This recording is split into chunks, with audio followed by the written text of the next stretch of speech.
नमस्कार. आजची आपली रेसिपी आहे फक्त 5 मिनिटामध्ये आणि 2 साहित्यामध्ये बनून तयार होणारे झटपट असे तिळाचे बिनपाकाचे लाडू.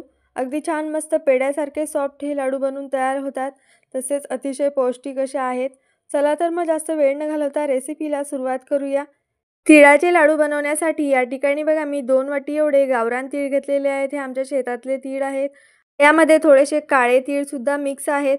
गावरान तीळ हे विकतच्या पॉलिश तिळाच्या तुलनेत थोडेसे काळपाट रंगाचे असतात. तसेच विकतच्या तिळापेक्षा हे तीळ खायला सुद्धा खूप छान चविष्ट लागतात. चला तर आता आपण हे तीळ भाजून घेऊया. तीळ भाजण्यासाठी आपल्याला एखादं खोलगट भांड्याचा वापर करायचा आहे. तर या ठिकाणी बघा मी गॅसवरती एक कढई ठेवून घेतलेली आहे. त्यामध्ये आपल्याला तीळ टाकून घ्यायचे आहे. गॅसची फ्लेम मंद ठेवून मंद आचेवरती आपल्याला हे तीळ छान असे भाजून घ्यायचे आहेत. मंद आचेवरती तीळ भाजल्यामुळे तीळ छान मस्त एकसारखे असे भाजले जातात. तसेच तीळ भाजताना तळतळ उडून ते कढईच्या बाहेर जात नाहीत.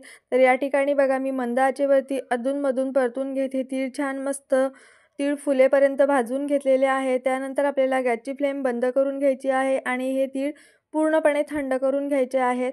तर या ठिकाणी बघा तीळ जे आहे ते व्यवस्थित असे थंड झालेले आहेत. अगदी 15 ते 20 मिनिटामध्ये हे तीळ छान असे थंड होऊन जातात. चला तर आता आपल्याला हे तीळ बारीक करून घ्यायचे आहे. त्यासाठी या ठिकाणी बघा मी एक मोठं मिक्सरचं भांडं घेतलेलं आहे. यामधील अर्धे तीळ मी मिक्सरच्या भांड्यामध्ये टाकून घेतलेले आहेत. आता हे तीळ आपल्याला मिक्सरला व्यवस्थित असे बारीक करून घ्यायचे आहेत. तीळ मिक्सरला बारीक करत असताना मिक्सर चालू बंद करत आपल्याला हे तीळ छान बारीक करून घ्यायचे आहेत.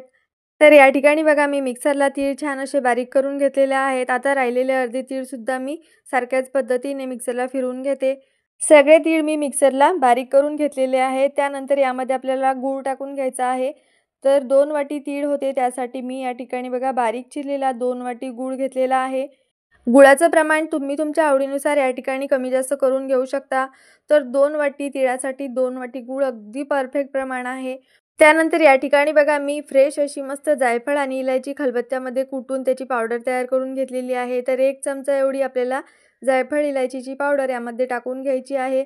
तर या ठिकाणी बघा हा बारीक चिरलेला गूळ मी तिळाच्या पावडरमध्ये व्यवस्थित असा मिक्स करून घेतलेला आहे. त्यानंतर आता थोडं करत हे मिश्रण आपल्याला मिक्सरच्या भांड्यामध्ये टाकून छान असं फिरून घ्यायचं आहे मिक्सरला. तर या ठिकाणी बघा मिक्सर चालू बंद करत मी परत हे मिश्रण थोडंसं मिक्सरला फिरवून घेत आहे. म्हणजेच गूळ हा तिळाच्या पावडरमध्ये छान मस्त एकजीव होईल आणि हे लाडू वळायला सुद्धा अगदी सोपे जातील. आणि गुळामध्ये जे थोडे मोठे तुकडे आहेत ते सुद्धा अगदी छान मस्त बारीक होतील. तर या ठिकाणी तुम्ही बघू शकता सगळं मी तिळाचं मिश्रण छान असं मिक्सरला फिरवून घेतलेलं आहे. गूळ आणि तिळाची पावडर मिक्सरला फिरवल्यानंतर तुम्ही या ठिकाणी बघू शकता हे मिश्रण किती छान मस्त सॉफ्ट झालेलं आहे. हे लाडू तयार करत असताना आपल्याला 1 थेंबही तुपाचा वापर करण्याची आवश्यकता पडत नाही, कारण तिळामध्येच नैसर्गिकरित्या भरपूर प्रमाणात तेल असते आणि हे तीळ बारीक केल्यानंतर यामधून थोडंसं तेल रिलीज होते आणि लाडूचं मिश्रण छान ओलसर असं बनून तयार होते. त्यामुळेच आपल्याला यामध्ये 1 थेंबही तुपाचा वापर करण्याची आवश्यकता पडत नाही.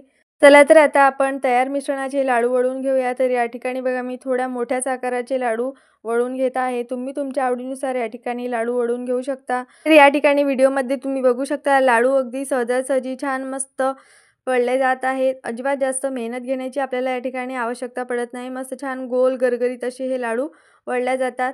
अगदी छान मस्त पेढ्याप्रमाणे हे मिश्रण सॉफ्ट झालेलं आहे आणि लाडूसुद्धा अगदी छान सॉफ्ट असे बनून तयार होतात. तोंडात टाकताच विरघळतील असे हे लाडू बनून तयार होतात. तर या ठिकाणी बघा सगळ्या मिश्रणाचे लाडू जे आहेत ते मी छान मस्त एकसारखे असे बांधून घेत आहे. तर या ठिकाणी तुम्ही बघू शकता हे लाडू किती छान मस्त सॉफ्ट झालेले आहे. एक लाडू मी तुम्हाला फोडून दाखवते. अगदी सहजासहजी हा लाडू फोडला जात आहे आणि बघू शकता व्हिडिओमध्ये किती सॉफ्ट असे हे लाडू बनून तयार झालेले आहे. लाडूवरती चमकसुद्धा खूप छान आलेली आहे. अतिशय सुंदर असे हे आपले लाडू दिसत आहे. ज्यांना पाकाचे लाडू खाता येत नाही किंवा पाकाचे लाडू खायला आवडत नाही त्यांच्यासाठी अतिशय उत्तम असा पर्याय आहे हा बिनपाकाचे लाडू. पाकाचे लाडूची सुद्धा रेसिपी मी तुमच्यासोबत लवकरच शेअर करणार आहे. चला तर मग झटपट अगदी 5 ते 6 मिनिटामध्ये बनून तयार होणारे हे बिनपाकाचे लाडूची रेसिपी तुम्हाला कशी वाटली हे मला कमेंट्स करून नक्की सांगा. रेसिपी आवडली असेल तर व्हिडिओला लाईक करा, शेअर करा आणि चॅनलला सबस्क्राईब करा. चला तर मग पुन्हा भेटूया आणखीन अशाच नवनवीन तसेच पारंपरिक रेसिपींसोबत. आणि आजचा हा व्हिडिओ शेवटपर्यंत बघितल्याबद्दल धन्यवाद.